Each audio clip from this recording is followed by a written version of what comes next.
नमस्कार, आप देख रहे हैं जन न्यूज खबरें आप तक। मैं हूं आपके साथ शारदा झा। आप तमाम दर्शकों का स्वागत है। बुलेटिन की शुरुआत से पहले नजर डालते हैं आज की हेडलाइंस पर।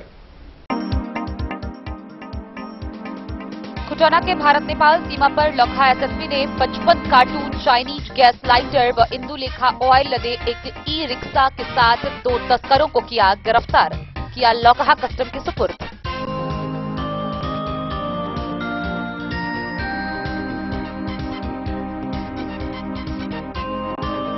बिस्फी के रघौली गांव में तस्करी को एक ट्रक से ले जा रहे 21 भैंस सहित ट्रक चालक व खलासी को लोगों ने पकड़कर किया पुलिस के हवाले।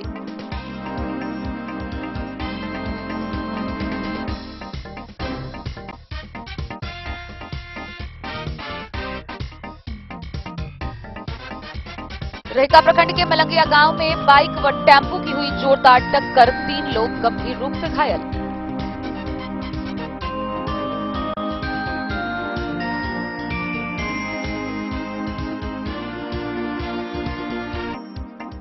लौकी पुलिस ने 3 बाइक चोर को किया गिरफ्तार, 3 मोटरसाइकिल जब्त।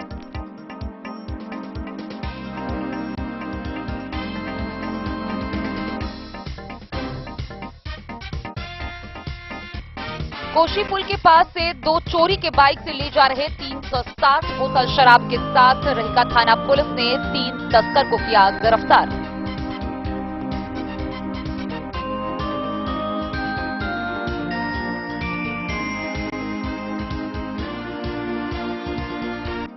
अंतर्राष्ट्रीय सदगुरु कबीर संत सम्मेलन के अवसर पर राजनगर के नरकटिया चौक भगवती स्थान प्रांगण में 1 दिवसीय स्वास्थ्य शिविर का हुआ आयोजन।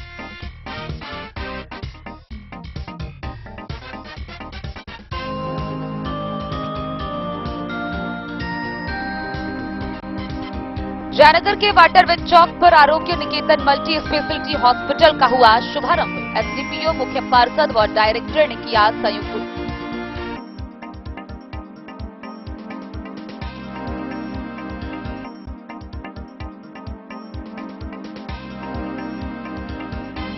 बरसात से 7 माह पूर्व जगा मधुबनी प्रशासन, विधायक, विधान पार्षद व सभी अधिकारियों के साथ हुई महत्वपूर्ण बैठक। झंझारपुर आरएस बाजार के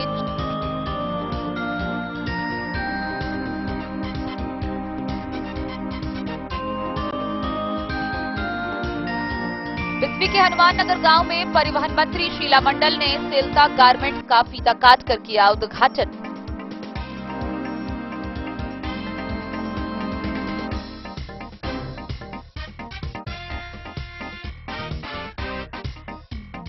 मधवापुर के आरएनजे डिग्री कॉलेज में पश्चिम बंगाल, यूपी व बिहार समेत नेपाल के 16 क्रिकेट टीम का होगा मुकाबला। जो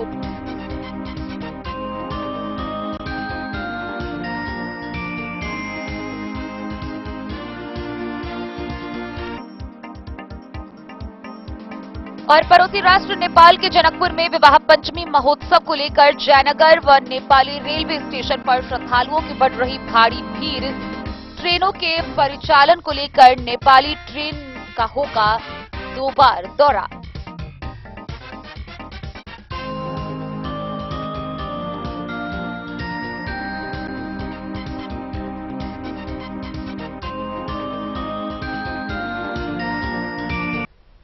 खबरें अब विस्तार से।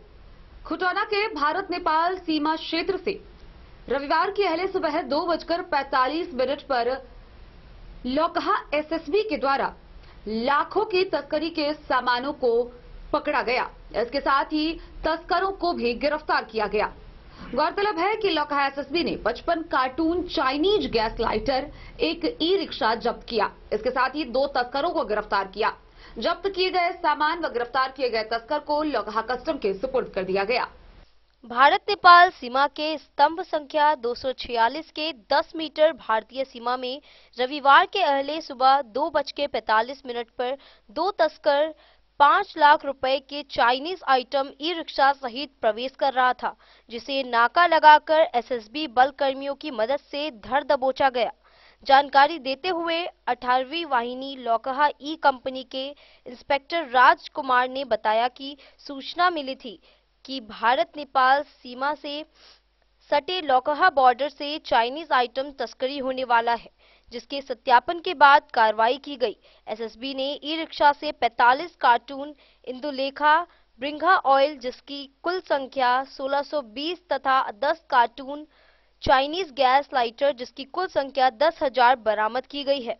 साथ ही इसे तस्करी कर लौकहा निवासी हसरत खान के पुत्र अशफाक खान तथा लौकहा निवासी उदय शंकर शाह के 15 वर्षीय पुत्र प्रदीप शाह को गिरफ्तार कर लौकहा कस्टम के सुपुर्द कर दिया गया है। डन न्यूज के लिए मोहम्मद राशिद रजा की रिपोर्ट। बिस्फी थाना क्षेत्र से एक बड़ी खबर सामने आ रही है, जहां प्रखंड क्षेत्र के रघौली गांव में एक ट्रक पर ले जा रहे 21 भैंस सहित एक ट्रक चालक को गांव वालों ने पकड़कर पुलिस के हवाले कर दिया गया। गौरतलब है कि यह ट्रक चालक सुपौल जिला का रहने वाला था, जो ट्रक पर 21 भैंस को तस्करी के लिए ले जा रहा था। बहरहाल पुलिस ने गिरफ्तार कर आगे की कार्रवाई के लिए न्यायिक हिरासत में भेज दिया है। तस्करी को एक ट्रक से ले जा रहे 21 भैंस सहित एक ट्रक चालक एवं खलासी को पकड़ रघौली गांव के लोगों ने बिस्फी पुलिस के हवाले कर दिया। मामले को लेकर पशु क्रूरता अधिनियम के तहत ट्रक मालिक एवं ट्रक चालक सुपौल जिला अंतर्गत किशनपुर थाना क्षेत्र के कोरहैया गांव निवासी अशोक मुखिया तथा खलासी अररिया जिला के रजौर गांव निवासी सहित अन्य के विरुद्ध बिस्फी थाना में कार्यरत एएसआई धनराज यादव के आवेदन के आधार पर प्राथमिकी दर्ज की गई है। दर्ज प्राथमिकी में कहा गया है कि रघौली गोविंद टोल के पास ग्रामीणों ने अवैध रूप से ट्रक पर ले जा रहे पशु को रोककर थानाध्यक्ष को सूचना दी। मौके पर एसआई हरेंद्र राय, रविंद्र चौधरी एवं अन्य पुलिस के साथ पहुंच कर ट्रक पर लदे पशु एवं चालक तथा खलासी को अपने कब्जे में कर ग्रामीणों के समक्ष जब्ती सूची बनाकर पशु स्थानीय गौशाला में सुरक्षा के दृष्टिकोण से रख दिया गया, जिसमें कुछ पशु बेहोश अवस्था में थे। ट्रक एवं चालक तथा खलासी को थाना लाया गया। बताया जा रहा है कि सीतामढ़ी जिले के कोयली नानपुर निवासी पशु तस्कर मोहम्मद मुन्ना के द्वारा सभी पशु को अररिया जिला भेजा जा रहा था। प्रभारी थानाध्यक्ष सुभाष सिंह ने बताया कि गिरफ्तार चालक एवं खलासी को न्यायिक हिरासत में भेज दिया गया है। पशु क्रूरता अधिनियम के तहत आगे की कार्रवाई की जाएगी।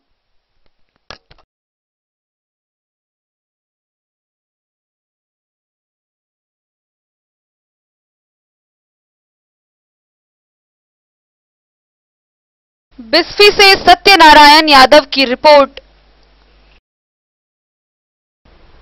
रेगा प्रखंड क्षेत्र के मलंगिया गांव में बाइक और टेम्पो की जोरदार टक्कर हो गई, जिसमें 3 लोग गंभीर रूप से घायल हो गए। सूचना पर पहुंची मौके पर पुलिस ने दोनों दुर्घटनाग्रस्त बाइक को जब्त किया, वहीं घायल मधुबनी में इलाजरत हैं। गाड़ी जब्त कर आगे की कार्रवाई में पुलिस जुट गई है। रईका प्रखंड क्षेत्र के मलंगिया गांव में बाइक टेम्पो की जोरदार टक्कर में 3 लोग गंभीर रूप से जख्मी हो गए हैं।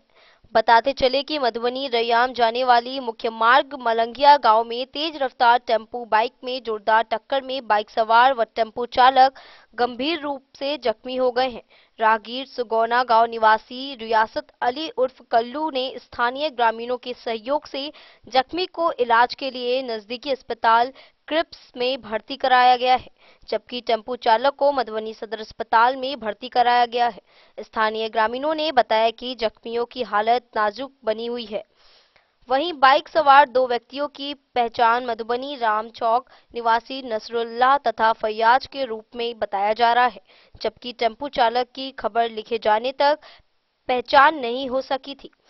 लोगों ने घटना की सूचना रहीका थाना पुलिस को दी। मौके पर पहुंचे रहीका पुलिस के द्वारा घटना की जांच पड़ताल में जुट गए तथा दुर्घटनाग्रस्त दोनों वाहन को जब्त कर लिया गया है और थाना पर ले जाने की प्रक्रिया में जुट गई है। घटना हुआ है, बाइक तेज रफ्तार में था, उधर से टेम्पो आ रहा था। टेम्पो वाला थोड़ा भी पिया हुआ था, मुंह महक रहा था। बचाने की कोशिश किया लेकिन नहीं बच पाया। क्या आदमी जख्मी हुआ है? 5 का सीरियस है। अच्छा, टेम्पो में कितने आदमी सवार? 3 आदमी नहीं, 2 आदमी टेम्पो में, 3 आदमी बाइक पे। सीरियस है सभी। आपका नाम? पंचदेव कुमार, मलंगिया। केना घटना घटलै? एगो घटना के एम्हर से सब बाइक अबै छलै आ एम्हर से जे है से टेम्पू वाला अबै छै, बस वह में दुनू टकरेले एहिठाम। काफी तेज छलै की? ई बाइक वाला तेज छलै। क्या आदमी जख्मी भेलै? 3 आदमी। 3 गोरा छलै? हाँ, एगो ड्राइवर जख्मी है आ दूगो ई अपने बाइके वाला। ऊ ड्राइवर वो अकेले थे। कतऽ गेल? भागि गेलै? टेम्पो चालक भागि गेलै की? नहीं, वो ओकरा पैर टूटल है तो हम सब भेजलिए है।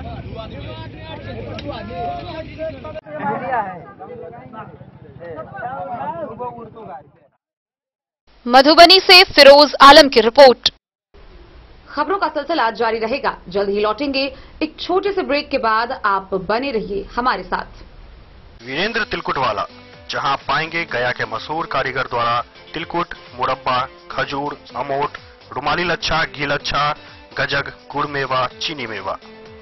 यही नहीं, लट्ठा बादाम, बादाम पापड़ी, खोया तिलकुट, गुलाब रेवड़ी, तिलकुट स्पेशल, तिलकुट जनरल, तिल कतरी, खुला तिल भी यहाँ उपलब्ध है। स्वाद ऐसा जो एक बार जुबान से लग जाए तो आप भूल न पाएं। हम रखते हैं आपकी सेहत का ख्याल, इसलिए पूरी सफाई व स्वच्छता के साथ यहाँ आपका मनपसंद तिलकुट तैयार किया जाता है। एक बार अवश्य पधारें वीरेंद्र तिलकुट वाला, बाटा चौक, बाटा शोरूम के सामने, मधुबनी। ट्विंडर्म क्रीम, ट्विंडर्म क्रीम दाद, खाज, खुजली, एलर्जी, एक्जिमा, स्किन एलर्जी समेत विभिन्न त्वचा संबंधित रोगों में लाभदायक। Twinderm cream marketed by Aeronix health care. तो किसी भी प्रकार के त्वचा रोग से है परेशान तो ट्विंडर्म क्रीम है सबका समाधान। जिले के सभी दवा दुकान में उपलब्ध ट्विंडर्म क्रीम। ट्विंडर्म क्रीम, ट्विंडर्म क्रीम दाद, खाज, खुजली, एलर्जी, एक्जिमा, स्किन एलर्जी समेत विभिन्न त्वचा संबंधित रोगों में लाभदायक। Twinderm cream marketed by Aeronix health care. तो किसी भी प्रकार के त्वचा रोग से हैं परेशान तो ट्विंडर्म क्रीम है सबका समाधान। मधुबनी जिला के हर दवा दुकान में उपलब्ध ट्विंडर्म क्रीम।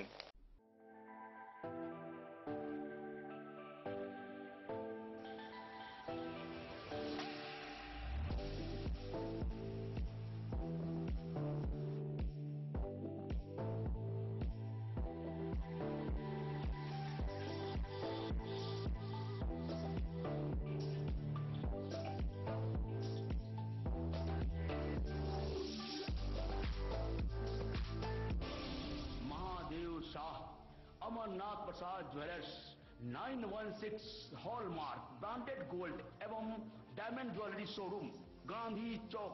शगुन वाटिका मैरिज गार्डन मधुबनी शहर के बीचों बीच बाबू साहेब चौक पर आपकी सुविधा अनुसार आकर्षक और भव्य मैरिज गार्डन। शगुन वाटिका विवाह भवन, रिंग सेरेमनी हो या हो शादी, छोटा बड़ा पारिवारिक समारोह हो या हो कोई उत्सव या पार्टी, शगुन वाटिका मैरिज गार्डन दे रहा है आपको सबसे बेहतरीन सेवा। बुकिंग के लिए संपर्क करें गणपति टेंट हाउस, पुराना LIC कैंपस, खादी भंडार, मधुबनी। संपर्क सूत्र 7903625254। विवेकानंद मिशन विद्यापीठ शिक्षा के क्षेत्र में एक नया आयाम अब छोटे बच्चों के लिए भी आधुनिक सुविधाओं के साथ उपलब्ध। विवेकानंद मिशन विद्यापीठ जूनियर, जहां क्लास प्री नर्सरी से 5th स्टैंडर्ड तक के बच्चों का एडमिशन प्रारंभ है। अगर आप भी चाहते हैं अपने बच्चों का शिक्षा के क्षेत्र में बेहतर विकास, तो विवेकानंद मिशन विद्यापीठ जूनियर है आपके लिए तैयार। 2.5 से 10 वर्षों के बच्चों के लिए आपको मिलेगा आधुनिक सुविधाओं के साथ एक बेहतर शिक्षा का माहौल। CBSE बेस्ड करिकुलम सिलेबस के साथ साथ स्टूडेंट्स होंगे art and craft, game and sports और कल्चरल एक्टिविटीज में अव्वल। इंग्लिश मीडियम के माहौल के बीच स्टूडेंट्स बनेंगे स्मार्ट, जहां किताबी ज्ञान के साथ साथ हर क्षेत्र में स्टूडेंट्स होंगे अवेयर। हॉबीज और इंटरेस्ट को मिलेगी प्राथमिकता। तो आइए और अपने बच्चों के बेहतर भविष्य के लिए आज ही नामांकन करवाइए। विवेकानंद मिशन विद्यापीठ जूनियर। हमारा पता है तिरहुत कॉलोनी, नगर परिषद, main road, ward number 21 Madhubani. लौकी पुलिस ने बाइक चोरी मामले में बड़ी कार्रवाई करते हुए चोरी की गई 3 बाइक को बरामद कर लिया है। इसके साथ ही 3 बाइक चोर को भी गिरफ्तार किया गया है। गौरतलब है कि लौकी थाना में प्रेस वार्ता कर डीएसपी ने पूरी जानकारी दी। लौकी पुलिस ने मिली गुप्त सूचना के आधार पर चोरी मामले के पुराने आरोपी फूल बाबू दास को उसके घर से शनिवार को गिरफ्तार किया। प्रेस वार्ता के दौरान जानकारी देते हुए फुलपरास एसडीपीओ सुधीर कुमार ने जानकारी देते हुए बताया कि आरोपी लौकही निवासी रामनाथ दास का पुत्र फूल बाबू दास को मिली गुप्त सूचना के सत्यापन के बाद टीम गठित कर कांड में शामिल 3 आरोपियों को धर दबोचा गया। गठित टीम में शामिल पदाधिकारी व पुलिसकर्मियों में लौकही थानाध्यक्ष रमेश शर्मा, पीएसआई नीतीश कुमार, आनंद कुमार, मनीषा कुमारी, रवि रंजन, सुरेंद्र कुमार, पुनीत कुमार तथा हेमकांत कुमार शामिल थे। गिरफ्तार आरोपी की पूछताछ व निशानदेही पर उसके घर से चोरी की हुई एक बाइक को बरामद किया गया। हालांकि सख्ती से पूछताछ के दौरान अपराधी ने चोरी में शामिल अन्य 2 आरोपियों में लौकही निवासी झमेली दास के 21 वर्षीय पुत्र अनिरुद्ध दास तथा करियौत निवासी विजय शाह के पुत्र लक्ष्मी शाह को चोरी की 2 बाइक व 3 मोबाइल के साथ गिरफ्तार किया।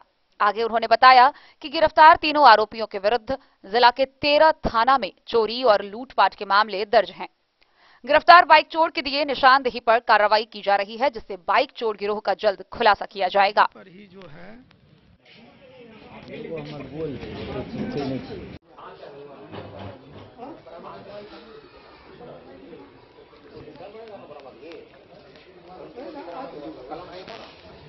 आजकल मोबाइल पे सब लोग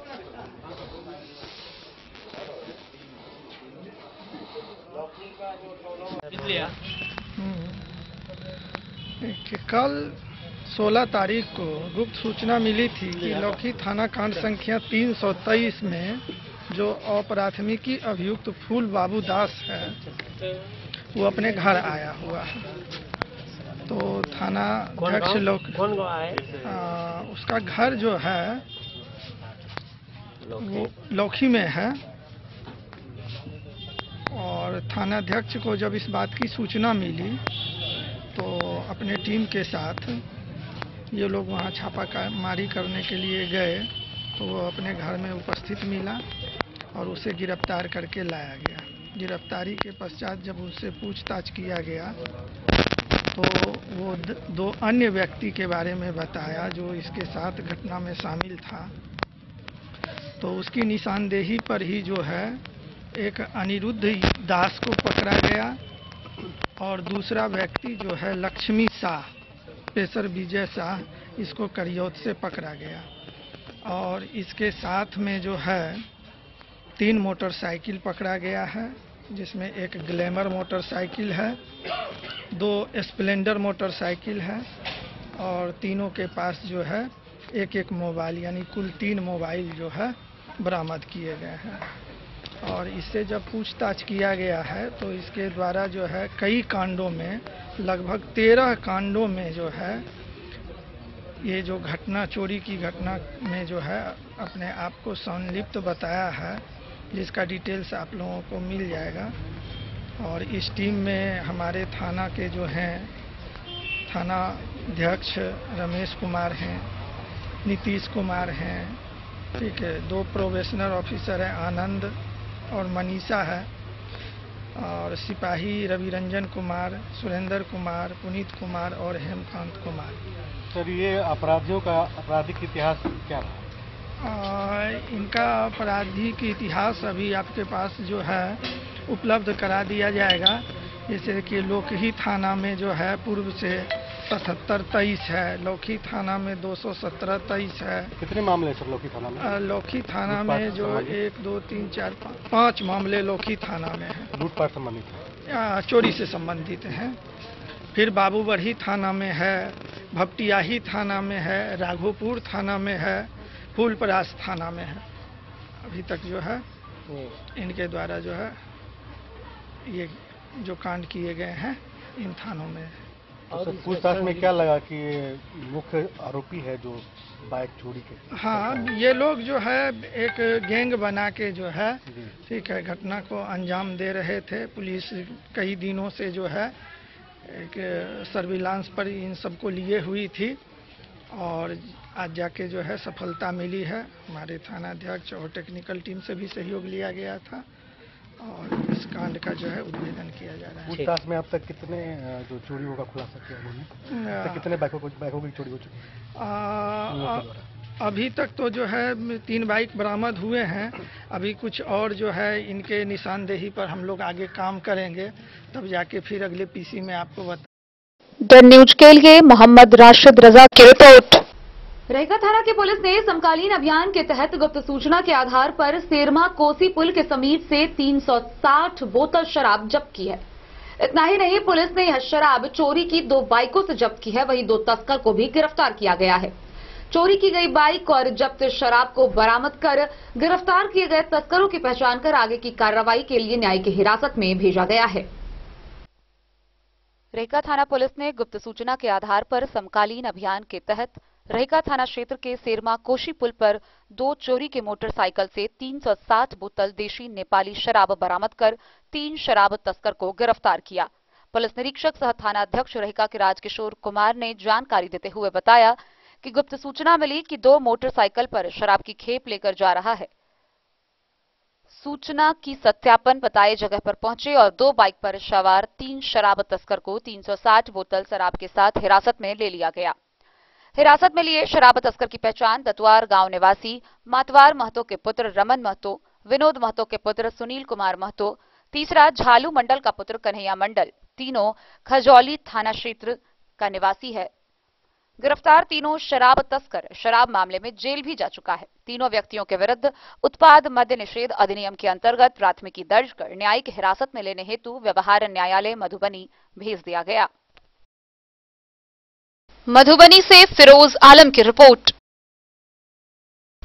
राजनगर थाना क्षेत्र के नरकटियागंज चौक पर अंतर्राष्ट्रीय कबीर सदगुरु सम्मेलन के अवसर पर स्वास्थ्य जांच शिविर का आयोजन किया गया। इस शिविर का आयोजन राजनगर के प्रसिद्ध स्वर्ण व्यवसायी अमरनाथ प्रसाद के द्वारा किया गया था, जहां देश विदेश से कई साधु महात्मा पहुंचे। वहीं सैकड़ों स्थानीय लोग पहुंचे, जहां शिविर में मुफ्त जांच की गई।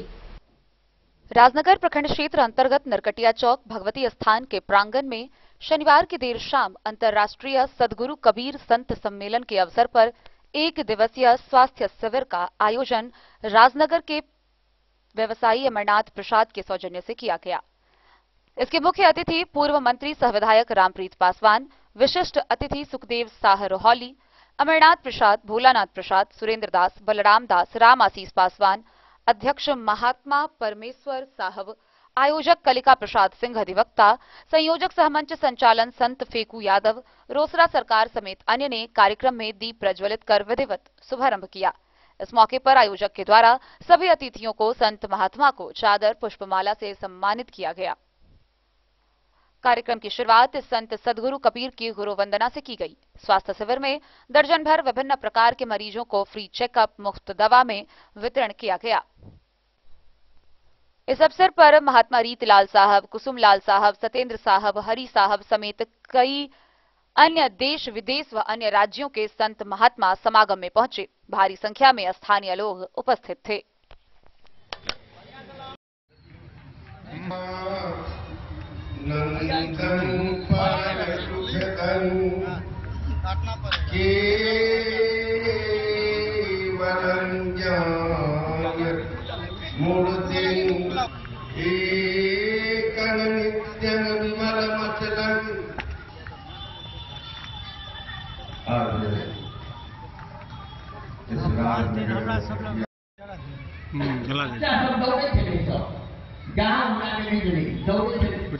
आज के कार्यक्रम के बारे में बताइए।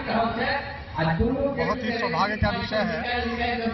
जिला के पावन भूमि नरकटिया चौक पर कबीर सम्मेलन का आयोजन किया गया है और हमारे यहाँ उपस्थित है। इस कार्यक्रम के साथ साथ लगभग 8 बजे से लेकर 4 बजे तक स्वास्थ्य शिविर का आयोजन किया गया था, जिसमें दांत के डॉक्टर, आंख के डॉक्टर और मेडिसिन के डॉक्टर, जिसमें गरीब और वंचित जितने भी थे यहाँ आए और स्वास्थ्य से संबंधित जांच हुई, दवा दी स्वास्थ्य लाभ हुआ, यह बहुत गरिमा में विषय है, जो आज के इस समय में एक सेवा का भाव, एक सेवा का काम करने का मौका मिला। मैं इस आयोजन के लिए यहाँ के जितने भी सदस्यगण हैं उनको मैं बहुत बहुत धन्यवाद, शुभकामना देता हूँ। इस तरह के कार्यक्रम में मुझे सेवा करने का सौभाग्य मिला और इस कवि संत समागम में उनका दर्शन प्राप्त हुआ, उनका आशीर्वाद प्राप्त हुआ। पत्रकार महोदय, मैं उनको भी बहुत बहुत शुभकामना देता हूँ। कहते हैं सर्वे भवन्तु सुखिनः, सर्वे सन्तु निरामयाः, सर्वे भद्राणि पश्यन्तु मा कश्चित्। इन शब्दों के साथ मैं अपनी वाणी को विराम देता हूँ। बहुत बहुत धन्यवाद, शुभकामना की विजय हो रही है और हमारे प्रधानमंत्री जी श्री नरेंद्र भाई मोदी जी, जिन्होंने 500 वर्षों से जो भगवान हमारे जेल में बंद कर दिया गया, जेल में बंद भगवान श्री राम के गर्भगृह को स्वतंत्र करने के बाद एक बहुत बड़ा मंदिर का निर्माण किए और 22 तारीख को, इसी 22 तारीख को आने वाला जो 22 तारीख है उसमें 22 जनवरी 2024 उनका उद्घाटन हमारे प्रधानमंत्री श्री नरेंद्र भाई मोदी जी कर रहे हैं। मैं उन्हें बहुत बहुत धन्यवाद, शुभकामना देता हूं। और कहते हैं यह तो पहली झांकी है, काशी मथुरा बाकी है। काशी का भी उन्होंने उद्धार किया और मथुरा का भी उद्धार करेंगे और सनातन धर्म की विजय होगी। भारत माता जय श्री राम, जय जय श्री राम, जय श्री कृष्ण और बहुत बहुत धन्यवाद, शुभकामनाएं।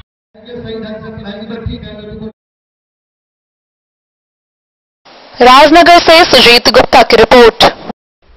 सीमावर्ती शहर जयनगर के वाटरविच चौक पर मल्टी स्पेशलिटी हॉस्पिटल का शुभारंभ हुआ। इसका उद्घाटन डीएसपी, नगर पंचायत के मुख्य पार्षद व हॉस्पिटल के डायरेक्टर समेत अन्य आगंतुक अतिथियों ने संयुक्त रूप से फीता काटकर किया। इस दौरान डायरेक्टर ने बताया कि जयनगर जैसे छोटे शहरों में पहली बार इस प्रकार के बड़े अस्पताल का शुभारंभ किया गया है, जहां 24 घंटा इमरजेंसी सेवा उपलब्ध रहेगी। सीमावर्ती शहर जयनगर के वाटरविच चौक स्थित आरोग्य निकेतन मल्टी स्पेशलिटी हॉस्पिटल का उद्घाटन रविवार को एसडीपीओ विप्लव कुमार, मुख्य पार्षद कैलाश पासवान, राजद प्रखंड अध्यक्ष उमेश यादव, डॉक्टर सुमन कुमारी व डायरेक्टर शुभ नारायण यादव ने संयुक्त रूप से फीता काटकर किया। आयोजित कार्यक्रम को संबोधित करते हुए वक्ताओं ने कहा कि सीमावर्ती शहर जयनगर एक छोटे शहर में इस तरह के हॉस्पिटल का शुभारंभ होने से यहां स्वास्थ्य संबंधित सभी बीमारी का इलाज किया जाएगा। 24 घंटे संचालित इस हॉस्पिटल में इलाज कराने आए लोगों को सभी सुविधाएं उपलब्ध कराई जाएगी। डायबिटीज, हार्ट सर्जरी, स्त्री रोग, शिशु रोग, हड्डी, जोड़, नस रोग विशेषज्ञ के अलावा एमडी मेडिसिन के चिकित्सकों द्वारा इलाज किया जाएगा। डिजिटल तकनीक से इलाज के लिए कई तरह के मशीन लगाए गए हैं। इस अस्पताल में महिला चिकित्सक के रूप में डॉक्टर सुमन कुमारी, डायबिटीज व हार्ट रोग विशेषज्ञ doctor Abhishek Kumar Jha, surgeon doctor Chandan Kumar, surgeon ortho, जोड़ और नस रोग विशेषज्ञ डॉक्टर शशि कुमार के अलावा अन्य नामचीन चिकित्सक द्वारा विभिन्न बीमारी का इलाज किया जाएगा। कई तरह के डिजिटल मशीन से इलाज करने की सुविधा उपलब्ध है। कार्यक्रम में उपस्थित अतिथियों, सामाजिक व राजनीतिक लोगों को पाग दुपट्टा से सम्मानित किया गया। को कल्याण करने का यह आरोग्य निकेतन खुला है। हम सभी इस प्रोपाइटर से आग्रह करते हैं कि आप अच्छा से अच्छा स्वास्थ्य सेवा देंगे तो निश्चित रूप से यह जो भारत नेपाल सीमा वाटर बेड चौक पर आप एक मल्टी स्पेशलिस्ट हॉस्पिटल का जो आप आज उद्घाटन करने जा रहे हैं, निश्चित रूप से आप लोग को बरकत होगा। और इस मौका पर आए हुए तमाम जितने भी इस गांव सुदूर इलाका से हुए सभी को मैं अपनी ओर से नगर पंचायत, ग्राम पंचायत की ओर से बहुत बहुत धन्यवाद और शुभकामनाएं देता हूं। धन्यवाद। मेरा नाम डॉक्टर सुमन कुमारी है। मैं यहाँ पे डीएमसीएच से मैंने एमबीबीएस की हूँ। मैं स्त्री रोग विशेषज्ञ हूँ। मैं यहाँ हमारी सारी गायनिकल टीम यहाँ पे प्रेजेंट है। मैंने अभी अपनी ज्वाइनिंग आरोग्य निकेतन हॉस्पिटल में अभी आज के दिन, उद्घाटन के दिन मैंने ज्वाइन किया है और हमारे पास सुविधा जैसे नॉर्मल डिलीवरी हो, ऑपरेशन DH हो, लैप्रोस्कोपी सर्जरी वगैरह द्वारा हमारे टीम के द्वारा यहाँ पे सुविधाएं उपलब्ध है। भाई बंधु, माता पिता और बहनों, मैं आज इस अवसर पे बहुत ही सुखलाल जी को और उनकी समस्त टीम को बहुत बधाई देना चाहता हूं कि इतना अच्छा आयोजन उन्होंने किया है और एक आरोग्य निकेतन के रूप में एक हॉस्पिटल जो मल्टी स्पेशलिटी सुविधाओं से युक्त है, वो चीज आप लोगों के बीच में लाया है। जयनगर जिस तरह से एरिया है, ये नेपाल बॉर्डर पे पड़ता है और यहाँ स्वास्थ्य सुविधाओं के लिए और OT सेंटर है, तो काफी अच्छा व्यवस्था यहाँ पूरी टीम ने किया है और मैं पूरी टीम को बहुत बहुत बधाई देता हूँ कि आपने इतना अच्छा मेडिकल सुविधा जयनगर के बीच में लोगों के लिए लाए हैं और आने वाले समय में लगता है कि इसका जो है बहुत सारा लाभ जो है लोगों को मिलेगा स्वास्थ्य के क्षेत्र में। तो एक बार पुनः इस मंच को और मंच पे उपस्थित सभी पदाधिकारीगण, डॉक्टर महोदय, विभिन्न सामाजिक कार्यकर्ता, आयोजकगण, मंच संचालक और जितने भी माता पिता भाई बंधु बैठे हुए हैं, उनका हार्दिक अभिनंदन करते हैं और इस पुनीत कार्य के लिए साधुवाद देते हैं पूरी टीम को। धन्यवाद। मेरा नाम सुमन यादव हुआ, मैं यहाँ डायरेक्टर पद पर हूँ और मैं अस्पताल इसलिए खोला हूँ कि आज गरीबों को यहाँ बहुत दिक्कत हो रही है और किसी के पास इस तरह पैसा का किसी का दिक्कत हो रही थी। समझे, इस सोच के ही मैं आगे भविष्य के लिए यहाँ अस्पताल खोला और न बल्कि कमाने के मामला में खोले हैं। आज जिस तरह हम दूसरे जगह काम करते थे, तो हम चाहें कि इस तरह ही नौकरी करके और सबका भलाई करें। क्या क्या यहाँ मेडिसिन है, सर्जन है और लैप्रोस्कोपी है, गैनिक है और लगभग सभी सुविधा है यहाँ दे रहे हैं। अस्पताल का नाम आरोग्य निकेतन मल्टीप्लेक्स हॉस्पिटल है। आरोग्य का नाम होता ही, आरोग्य का मतलब होता है कि रोगी और निकेतन का मतलब होता है घर का, मतलब पेशेंट या गरीब रोगी का घर मतलब हुआ। इस तरह करके आरोग्य निकेतन इसलिए नाम निकला। मतलब स्थानीय होने के नाते आप ये सोच करके यहाँ के लोगों को एक राहत पहुँचाना है, सेवा देना चाहते हैं। अब मतलब लोगों को दरभंगा और पटना जाने की जरूरत जाने की कोई सुविधा नहीं। यहाँ पे कौन जनरल सर्जन है, गैनिक है, ऑर्थो है और कार्डियोलॉजिस्ट भी है। यहाँ लगभग सभी डॉक्टरों का व्यवस्था है। हाँ, यहाँ मशीन द्वारा भी ऑपरेशन किया जाता है। इस मशीन का लैप्रोस्कोपी करते हैं, दूरबीन के द्वारा ही ऑपरेशन किया जाता है। एक CR मशीन होता है, वो हड्डी का भी ऑपरेशन किया जाता है, समझे। और सभी तरह के डॉक्टर का यहाँ उपलब्ध है। सर पकड़े रहिएगा, सर पकड़े रहिएगा। डे न्यूज के लिए जयनगर से मोहम्मद अली की रिपोर्ट। खबरों का सिलसिला जारी रहेगा, जल्द ही लौटेंगे एक छोटे से ब्रेक के बाद। आप बने रहिए हमारे साथ। ट्रेंड के इस जमाने में क्या आप भी चाहते हैं स्टाइलिश और फैशनेबल कपड़े? क्या आप अपने लुक को अपग्रेड करना चाहते हैं? अगर हाँ, तो आज ही आए Bombay fashion readymade sari showroom. हमारे पास पुरुषों, महिलाओं और बच्चों के लिए है नए से नए फैशन ट्रेंड में कपड़े और एक्सेसरीज का लार्ज कलेक्शन। आपके बजट और हर अवसर के लिए खास, चाहे काम के लिए हो नए आउटफिट की तलाश या पार्टी के लिए ड्रेस या किसी खास अवसर के लिए सूट, सलवार और साड़ी, हमारे पास है हर एक ब्रांड। क्रिम्सन क्लब, मुफ्ती, टर्टल और किलर के SIS स्टोर्स। इसके अलावा रेमंड, स्पार्की, जॉकी, लक्ष्मीपति, मान्यवर, ब्लैकबेरी, नवाब पार्कर जैसे बड़े ब्रांड। तो देर किस बात की, आज ही आए बॉम्बे फैशन साड़ी एवं रेडीमेड शोरूम। हमारा पता है महिला कॉलेज रोड, मधुबनी।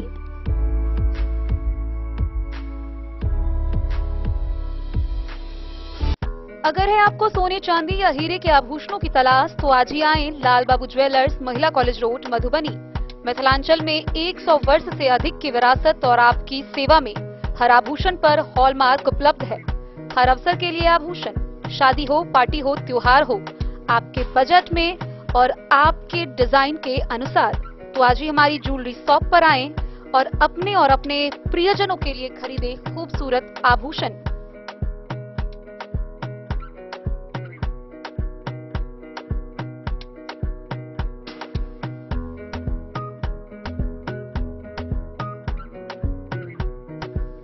हार, चूड़ियां, अंगूठियां, झुमके, मंगलसूत्र और बहुत कुछ है शामिल, वो भी किफायती दामों में। मधुबनी में सबसे कम मेकिंग चार्ज पर लाल बाबू ज्वेलर्स, महिला कॉलेज रोड, मधुबनी।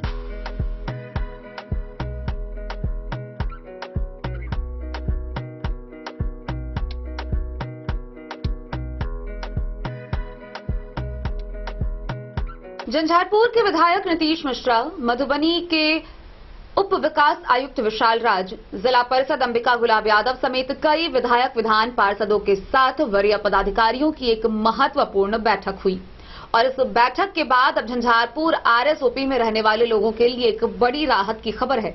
इस बैठक में मुख्य रूप से बरसात आने के 7 माह पूर्व ही क्षेत्र में लगने वाले जल जमाव से अस्थायी निदान को लेकर पहल शुरू कर दी गई है। बरसात के दिनों में भीषण जल जमाव से जूझने का दंश झेल रहे झंझारपुर आरएस बाजार के लोगों के लिए राहत की खबर आई है। बरसात आने से 7 माह पूर्व जल जमाव को दूर करने के लिए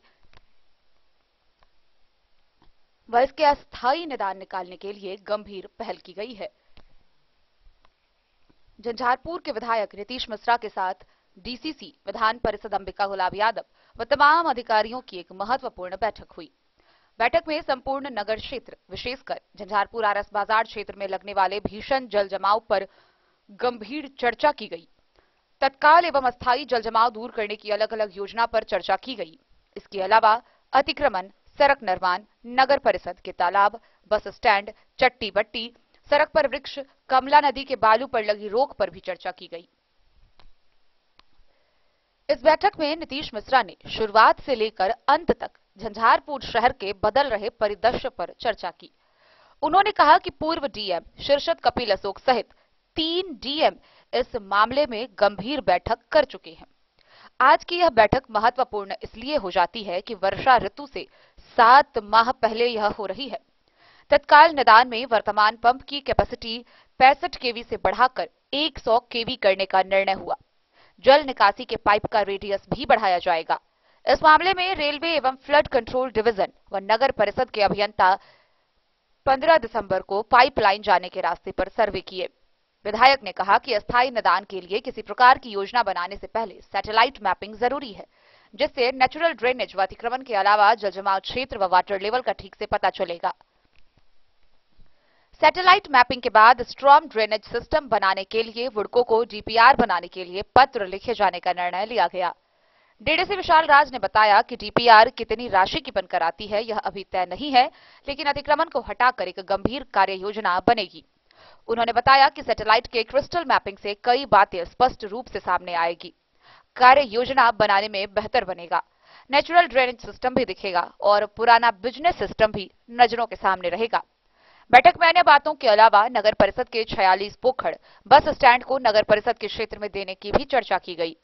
मुख्य सड़क निर्माण में वन विभाग द्वारा वृक्ष काटने से रोक लगाने के कारण हो रही अवरोध को दूर करने का अनुरोध किया गया। आवास योजना की भी चर्चा हुई। ईओ राकेश रंजन ने बताया कि जुलाई में कुछ आवंटन आया है, जिससे लगभग 100 आवास योजना को प्रथम किस्त की राशि दी जा सकेगी, जबकि 1300 से 1400 को आवास दिया जाना है।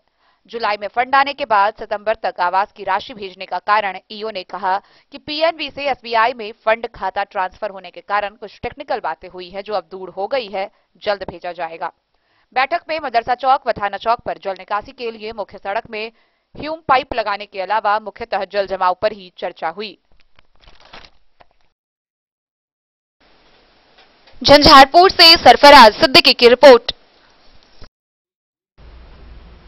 बिस्फी प्रखंड क्षेत्र के हनुमान नगर गांव में सिल्ता गारमेंट्स का शुभारंभ हुआ, जिसका उद्घाटन परिवहन मंत्री शीला मंडल ने किया। इस दौरान उन्होंने बताया कि सुदूर देहात क्षेत्रों में इस तरह के प्रतिष्ठानों के खुलने से रोजगार की भी सुविधा बढ़ेगी।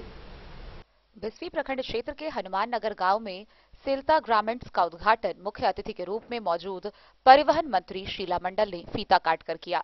उद्घाटन के बाद कार्यक्रम को संबोधित करते हुए मंत्री शीला मंडल ने कहा कि ऐसे ग्रामीण क्षेत्रों में ऐसी रोजगार सेंटर खोलकर बेरोजगारों के लिए मील का पत्थर साबित हो रही है। यह बेहतर पहल है।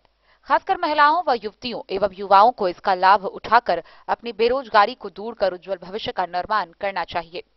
मंत्री शीला मंडल ने प्रतिष्ठान के संचालक साधु शरण मंडल व सलिता कुमारी को व्यापार में तरक्की की शुभकामनाएं दी।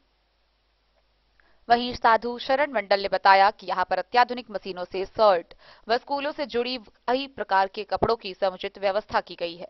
मौके पर जदयू प्रखंड अध्यक्ष श्रीकांत यादव, पूर्व प्रमुख सह जदयू नेत्री सीमा मंडल, इफ्तिखार जिलानी, राणा, साधु शरण मंडल, लाल कुमार मंडल, गणेश ठाकुर समेत कई लोग मौजूद थे।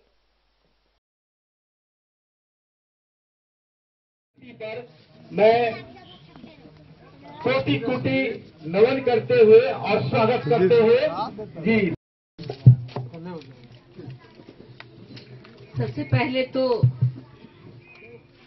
सेल्ता जी को बहुत बहुत बधाई देते हैं कि यह काम शुरू की है। ग्राम हनुमान नगर मोहम्मद आदम बर्शी जी, इफ्तिखार जिलानी जी, सीमा मंडल जी, श्रीकांत यादव जी, मोफीद आलम जी और मोहम्मद यूनुस जी और यहाँ पे उपस्थित सभी मेरे प्यारे भाइयों एवं बहनों, सबको हृदय से बहुत बहुत प्रणाम, आभार व्यक्त करते हैं। यहाँ आज उद्यमी योजना का जो शुरुआत किया गया है और सब सीमा जी ने बताया कि पहले क्या समस्या था। जब आप बहुत पीछे जाएंगे तो बहुत तरह की समस्या देखने को मिलेगा, लेकिन ये सौभाग्य की हम लोग के लिए बात है, बिहार के लिए सौभाग्य की बात है कि जो छोटी छोटी बात को हमारे माननीय मुख्यमंत्री नीतीश कुमार जी समझते हैं। शायद ही कोई समझ सकता है हम गरीबों, अति पिछड़ों की आवाज को, दबे कुचले लोगों के बात को। तो आज देख लीजिए कि जो उद्यमी योजना है, जो सरकार के द्वारा लाई गई योजना है, इसमें हम गरीबों को भी एक अवसर मिला रोजगार सृजन करने का। आज हमारे लोग इस रोजगार में जुड़े हैं, नहीं तो कल तक शर्ट बनाने के लिए सपना भी नहीं हुआ करता था, सोच भी नहीं सकते थे हमारे लोग कि हम शर्ट का निर्माण करेंगे और ये इतना 10 लाख तक की राशि। जान लीजिए जो महिला अगर शुरुआत की है उद्यमी योजना से तो उसको इंटरेस्ट भी नहीं लगेगा इसमें, और ये बहुत अच्छी योजना है। तो ये सरकार का पहल ही है कि गरीब गुरबा भी खुद का मालिक बने, और ये माननीय मुख्यमंत्री जी की देन है जिसकी वजह से आज महिलाओं की सशक्तिकरण बढ़ा है। और उद्यमी योजना के माध्यम से ये जिस गांव को आप लोग कह रहे हैं छोटा है, लेकिन हम बिस्ती के बहुत दिनों से सुन रहे थे, और हम भी मधुबनी से ही हैं, हमारा घर भी मधुबनी में है, मैके भी मधुबनी और ससुराल भी मधुबनी। ये आप लोग जानते हैं तिरहुत कॉलोनी, खादी भंडार वाला रोड जो भौरा जो है, उसी रोड में हमारा घर भी, मैके भी रहा है। तो हम यहाँ के हर चीज से बहुत भली भांति परिचित हैं। ऐसा नहीं है कि हम नया छिए, तो हम बहुत पुरान छिए और हमार बचपन बीतल है कि मिथिला के पहले की स्थिति रहे, अब की स्थिति है। आए जे माननीय मुख्यमंत्री नीतीश कुमार जी हर क्षेत्र में पहल केलखिन, जेकर परिणाम है कि आए दलित, पिछड़ा, अति पिछड़ा सब जग रहल है और समाज में अपन इम्पोर्टेंट के समझे छे। बुद्ध भी कहे चले आप दीपो भव, अपना उजाला खुद बनो। जब तक आप अपने लिए खुद से ताली नहीं बजाएंगे तो दूसरा नहीं बजाएगा। जयकारा पहले अपनों के लिए लगाना चाहिए, तभी दूसरा कोई लगाएगा। तो हम लोग को ये सब सोचना होगा। और देख लीजिए ईश्वर तो एक ही है, हम ही सब अनेक छिए, ईश्वर एक ही है, अल्लाह हो या भगवान हो सब एक हैं, हम लोग अनेक हैं। और हम लोग रूप रंग से अलग है, सोच से अलग नहीं है। आज हमारे बगल में ही है, हमको कुछ होगा तो पहले यही हमको मदद करेंगे, चाहे इनको कुछ होगा तो हम ही पहले दौड़ेंगे।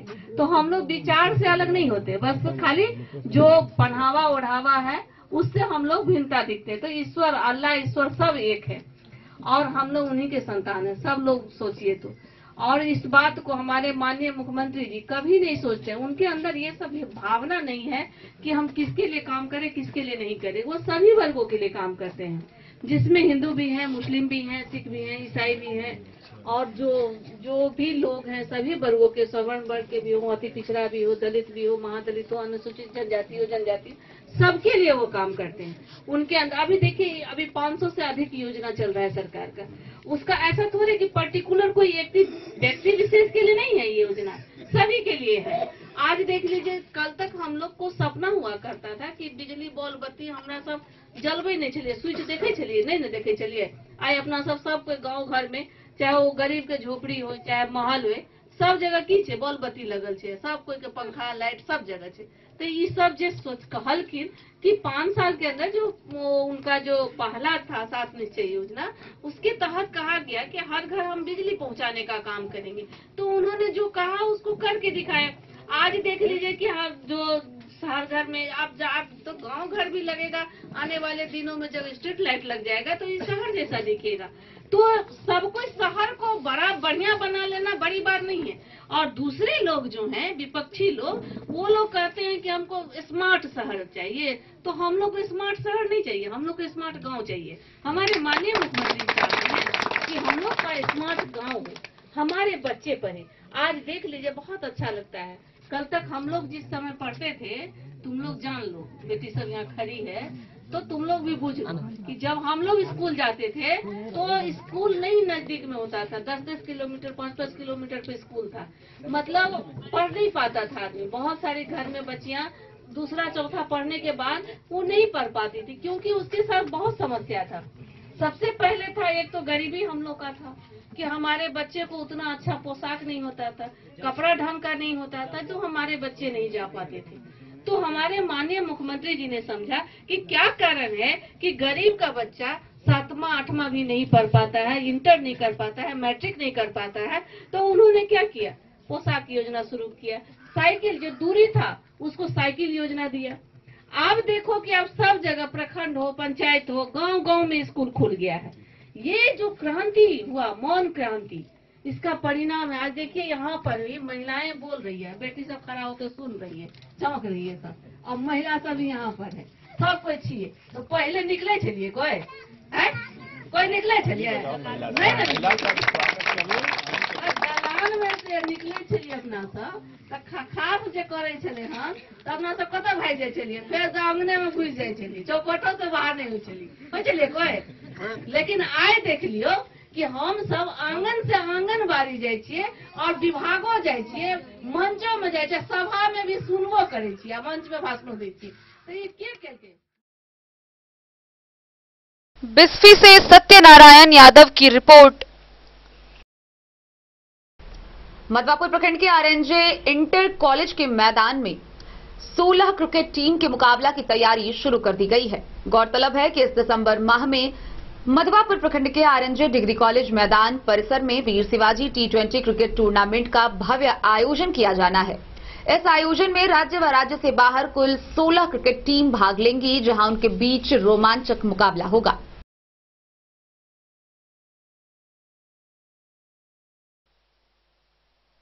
पश्चिम बंगाल, यूपी व बिहार समेत नेपाल की 16 क्रिकेट टीम का मुकाबला मधवापुर में कराने की तैयारी शुरू कर दी गई। प्रस्तावित इस आयोजन में नेपाल सहित देश के अनेक राज्यों से 38 टीमों के प्रपोजल मिले हैं। Madhwapur premium league T20 tournament के अधिकारियों ने आरएनजे इंटर कॉलेज मधवापुर में यह जानकारी पत्रकारों को दी। उन लोगों ने बताया कि सभी टीमों की प्रोफाइलें जांची जा रही है। कमेटी 16 सुपर टीमों का चुनाव करेगी। मुखिया राजेश कुमार को अध्यक्ष, सरपंच बलराम झा को संयोजक, जिला पार्षद मनीष झा व प्रिंसिपल डॉक्टर शंभुनाथ झा को संरक्षक बनाया गया है। 24 जनवरी 2024 से डिग्री कॉलेज मैदान में टूर्नामेंट होगा। फाइनल मैच 11 फरवरी को खेला जाएगा। आमंत्रित टीमें कुल 15 मैच खेलेगी। पहला दौर नॉकआउट लीग मैच 24 से 31 जनवरी, क्वार्टर फाइनल नॉकआउट मैच 2 से 5 फरवरी और सेमीफाइनल 7 व 8 फरवरी को होगा।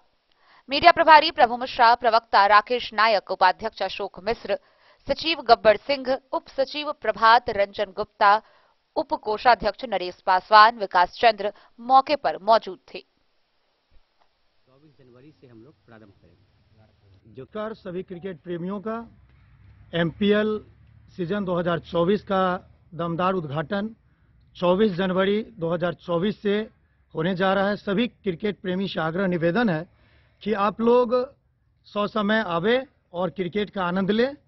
दूसरी बात यह है कि समय इस बार हम लोग बढ़ा के नया समय किए हैं। चूंकि ठंड काफ़ी होता था, इसीलिए हम लोग दिसंबर के बदले इसको जनवरी में किए हैं।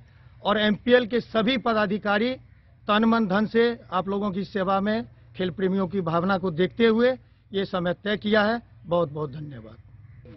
मैं बलराम कुमार झा, संयोजक MPL कमेटी मधवापुर। जी MPL T20 क्रिकेट टूर्नामेंट का आयोजन जो हम लोगों ने पहले 24 दिसंबर से रखा था, उसमें हम लोगों ने किसी अपरिहार्य कारणों से तिथि में बदलाव किया है, जिसे एक महीना आगे ले जा करके 24 जनवरी से हम लोग प्रारंभ करेंगे, जो कि 11 फरवरी तक चलेगा। और सर्वप्रथम मैं बताना चाहता हूं कि जो भी क्रिकेट प्रेमी हैं, खास करके दूर दराज से लोग आते हैं, और आप जितने भी मीडिया से जुड़े सभी प्रिंट मीडिया, इलेक्ट्रॉनिक मीडिया को धन्यवाद देते हैं। और ये मैं बताना चाहता हूं कि एज ए प्रवक्ता के नाते कि सभी हमें सपोर्ट करें, जिससे कि अधिक से अधिक लोग यहाँ दर्शक आ करके मैच का आनंद ले सके। और ख़ास करके हमारे समिति के जितने भी पदाधिकारी हैं, सभी आपके आनंद यानी कि जो कि खेल का जो भावना है, खेल की भावना को खेल की तरह हम लोग यहाँ दिखाएं। मैं ये कहना चाहता हूँ कि लोग आ करके इसका आनंद लें। चंद्रा, आप तमाम MPL में जुड़ने वाले जितने भी टीम हैं उन सबों का हम लोग बहुत बहुत स्वागत करते हैं। और दर्शकों से और ग्रामीणों से यही सहयोग रहेगा कि वो आप लोग शांतिपूर्ण व्यवस्था बनाकर यहाँ इस मैच का आनंद लें, बिना किसी भेदभाव के। दो देशों में यह एक बहुत ही मेल मिलाप से खेले जाने वाला MPL T20 cricket tournament Madhwapur में जो आयोजन किया जा रहा है, आप तमाम ग्रामवासियों से, दर्शकों से निवेदन कि शांतिपूर्ण ढंग से इस टूर्नामेंट का आनंद लें और इसे सुचारू ढंग से सभी सहयोग करें चलाने में। आप सबों को नमस्कार। मैं Rajesh Kumar, MPL cricket tournament आयोजक अध्यक्ष और सह मधवापुर मुखिया। आप सबों को बता दूं कि हम लोग जो दिसंबर 24 को करने वाले थे टूर्नामेंट, तो पिछले कई बार का अनुभव होते हुए हम इस बार एक महीना आगे परिवर्तन करने का प्रयास किया और हम लोग प्रयास में सफल हुए हैं। और टीम हमारी जो भी है पहले के मुताबिक सब लोग हमारे तैयार हैं और 24 जनवरी से मेरा उद्घाटन होने जा रहा है। आप लोगों से विशेष आग्रह है कि भारी से भारी संख्या में आवे और इस खेल का आनंद ले। और जो एक महीना हमने परिवर्तन किया, इसके लिए हम क्षमा प्रार्थी हैं आप लोगों से। आप लोग काफी बेसब्री से इंतजार कर रहे थे MPL कब शुरू होने जा रहा है, तो आप लोगों के बीच 24 जनवरी को शुभ उद्घाटन होने जा रहा है मधवापुर डिग्री कॉलेज के मैदान में। व्यवस्थापक मनोज कुमार शाह, MPL परिवार के आप तमाम क्रिकेट प्रेमी को अपने इस मीडिया बंधु के द्वारा यह एक आग्रह और विनती कर रहे हैं कि हमारा कई वर्ष से अपना अनुभव था कि यहाँ कुछ त्रुटि हो रहा है। दिसंबर के महीने में होता था क्या कि कोहरा और कभी कभी बारिश के कारण पिच में कुछ नमी आ जाने के कारण खिलाड़ियों को कठिनाई होता था। तो हम लोग के परिवार ने इस बार वह निर्णय लिया है और इसी को देखते हुए 24 जनवरी 2024 से यह वही ग्राउंड है जहां आप शानदार जानदार क्रिकेट का आनंद लेते आए हैं और पुनः फिर उसी ग्राउंड में इस 24 जनवरी 2024 से MPL का वह कार्यक्रम फिर से आयोजित हो रहा है। आपसे विनम्र निवेदन है कि जिस तरह से आप लोगों का सहयोग मिलते आ रहा है वही सहयोग मिलेगा। ये मधवापुर डिग्री कॉलेज के प्रांगण में 24 जनवरी से 2024 ईस्वी में उद्घाटन होने जा रहा है।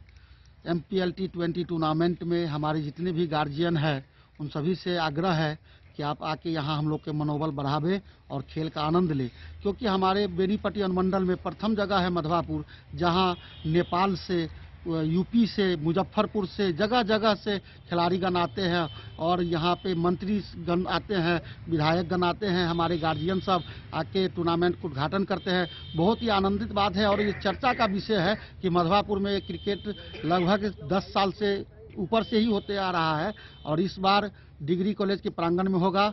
आप लोग से आग्रह है कि यहाँ के हम लोग को उत्साहन दें। धन्यवाद। शंभुनाथ झा, रामनिरंजन जनता इंटर महाविद्यालय रामपुर मधवापुर के प्रभारी प्राचार्य, मधवापुर प्रीमियम लीग के सभी पदाधिकारी, मीडिया बंधु को अभिवादन करते हैं, धन्यवाद देते हैं।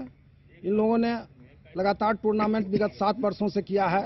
देश में, पूरा देश में इन लोगों का नाम है। मधवापुर से हम लोग भी जाने जाते हैं, पूरे जिला जाना जाता है, पूरे देश में इन लोगों का नाम हो गया है। लोग प्रत्याशा में रहते हैं जिले में, दूसरे राज्य के लोग, जो कब उन लोगों का निमंत्रण आएगा जो हम लोग खेलेंगे। जैसा कि हम लोग देखते आए हैं। तो हम लोगों से आग्रह करेंगे जो इसमें आकर के क्रिकेट प्रेमियों को, जो लोग यहाँ आकर के आनंदित होकर के क्रिकेट देखें और सभी को उत्साहित करें। जहाँ तक सवाल है मेरे ग्राउंड का, तो मैं ग्राउंड को भी तैयारी कर रहा हूँ। हम लोगों से आग्रह करेंगे जो अगले साल चाहे उसने इस मैदान में भी एक बार खेल करके दिखावें, जो हम लोगों का और मनोबल बढ़ेगा और सभी को मनोबल बढ़ाने के लिए हम हृदय से धन्यवाद देते हैं। नमस्कार तमाम के मधवापुर प्रीमियर लीग को विगत 7 सालों से जानने वाले, पहचानने वाले व सोशल मीडिया से देखने वाले तमाम श्रोताओं का और तमाम हमारे दर्शकों का, और सबसे पहले स्वागत तमाम आप मीडिया कर्मियों का, जो एक छोटी सी कार्यक्रम प्रेस वार्ता में आप लोगों ने शिरकत करने की कोशिश की है। बड़ी बात यह है कि इस बार थोड़ा सा 1 महीने का लगभग किन्हीं कारणवश डिले हुआ है मधवापुर प्रीमियर लीग के शुरू होने में। दरअसल ये है कि अमूमन तौर पर आप देखते होंगे कि दिसंबर से हम लोग स्टार्ट करते थे और जनवरी 14, 15, 16 को हम लोग एंडिंग कर देते थे। लेकिन इस बार कुछ कारणवश, किन्हीं कारणवश, इंटरनल कारणवश हम लोगों ने किया है क्या, तो इस बार जनवरी में यानी 24 जनवरी 2024 से मधवापुर प्रीमियर लीग की शुरुआत होने जा रही है और 11 फरवरी 2024 को ये फाइनल यानी समाप्त होगी। बड़ी बात यह है कि पिछले बार हम लोगों ने MPL 6 सीजन में 3rd प्लेस मैच रखा था। इस बार हमने उस 3rd प्लेस मैच को नहीं रखा है और इस बार कुल जो मैचेस होंगे, पिछले साल 16 हुआ था, इस बार 15 मैचेस खेले जाएंगे MPL में। दूसरी बात यह है कि इस 15 मैच को खेलने के लिए भारत और नेपाल की मशहूर 16 टीमें शिरकत करेगी। एक लेटेस्ट जानकारी आप लोगों को मैं बता दूं कि इस टूर्नामेंट में शिरकत करने के लिए भारत नेपाल के कई राज्यों से और दूर दराज क्षेत्र से करीब 38 प्रपोजल हमारे पास आए हैं।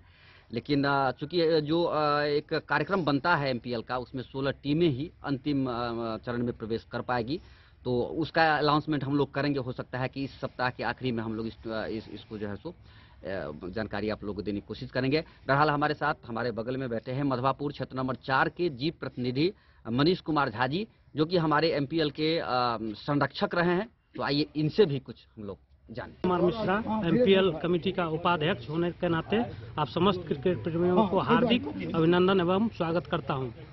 24 जनवरी 2024 से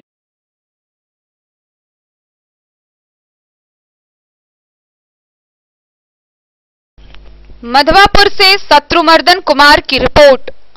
पड़ोसी राष्ट्र नेपाल में जनकपुर में विवाह पंचमी के अवसर पर भारत व नेपाल से जनकपुर जाने वाले हजारों श्रद्धालुओं के कारण जयनगर के जयनगर रेलवे स्टेशन व नेपाली रेलवे स्टेशन पर भारी भीड़ देखी जा रही है।